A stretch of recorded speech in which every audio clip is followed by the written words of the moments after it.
So, yan na naman tayo guys. So, hello sa ating vlog. For today's video is, nakikita nyo sa ating maliit na table is meron dyang hexagon na picture, no? So, yan ay aking pamangkin. Yan, napaka-cute tong pamangkin. So, ang aking kapatid is nagpagawa ng 6-inch na hexagon sa Sintra board, no? So, dinidikit na natin yan. So, tapos na natin siyang i-layout, no? Yan, sa magre-request ng layout ng hexagon, pwede ko kayong bigyan. Basta mag-comment lang kayo. Then, i-drop nyo yung inyong email address na pagsasandan ko. So, meron akong 6-inch na template ng hexagon at saka 8 inches. No? So, yan.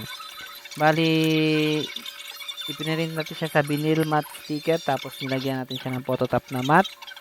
So, itong video na to is kinakat ko na yung kanyang mga edges para magmukha na siyang hexagon. Yan. Makikita nyo.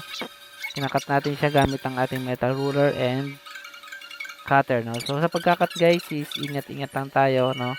So, nakita nyo naman yung aking napakagandang kamay, no? Medyo maugat-ugat na.